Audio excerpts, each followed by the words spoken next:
भारत के इतिहास में एक ऐसा समय भी आया था जब ये देश 16 टुकड़ों में बंटा हुआ था। हर राजा खुद को सबसे बड़ा मानता था। यह दौर था 6ठी शताब्दी ईसा पूर्व का भारत, जब लोग मिट्टी और लकड़ी के घरों में रहते थे, कुम्हार चाक घुमाते थे। लेकिन सवाल है कि महाजनपद के लोग कैसे रहते थे।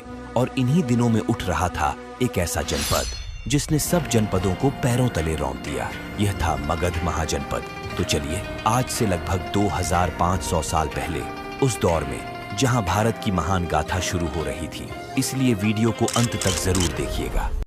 और अगर आप ऐसी रोचक और रिसर्च की हुई डॉक्यूमेंट्री पसंद करते हैं तो चैनल को सब्सक्राइब जरूर करिए, क्योंकि ऐसी डॉक्यूमेंट्री बनाने में हमें घंटों मेहनत और रिसर्च करनी पड़ती है।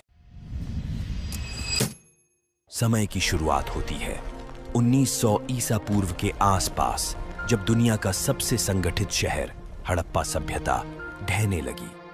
वो सभ्यता जिसने पहली बार चौड़ी सड़कों पर बसे नगर दिखाए, मजबूत ईंटों के मकान बनाए और जल निकासी की अद्भुत व्यवस्था रची, धीरे धीरे इतिहास के पन्नों में गुम होने लगी। लेकिन इतिहास कभी खाली नहीं रहता।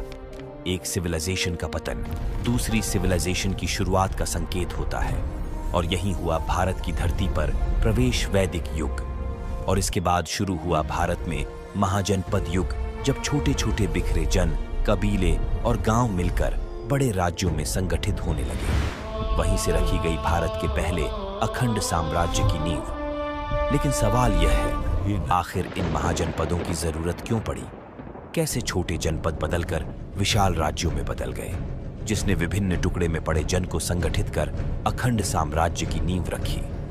और आखिर उस समय आम आदमी का जीवन कैसा रहा होगा? इन सारे सवालों के जवाब आपको मिलेंगे इस वीडियो में।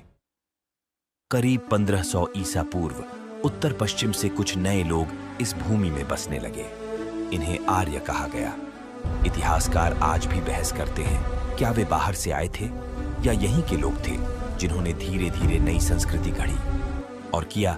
आप जानते हैं कि आर्य जाति भारत के निवासी ही था, लेकिन अंग्रेजों के षड्यंत्र के कारण इसे विदेश से भारत में प्रवेश माना जाता है। यदि आप इस पर सेपरेट वीडियो देखना चाहते हैं तो इस वीडियो पर 1000 से अधिक लाइक आना चाहिए। सच चाहे जो भी हो, उनका आना भारत के इतिहास का अगला अध्याय था।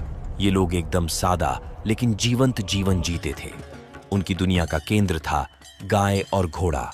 गाय केवल दूध नहीं देती थी, बल्कि धन और समृद्धि का प्रतीक मानी जाती थी। घोड़ा उनकी शक्ति और युद्ध का साथी था। उनका समाज छोटे छोटे जन और कुलों में बांटा था। हर जन एक छोटे कबीले जैसा था। उसका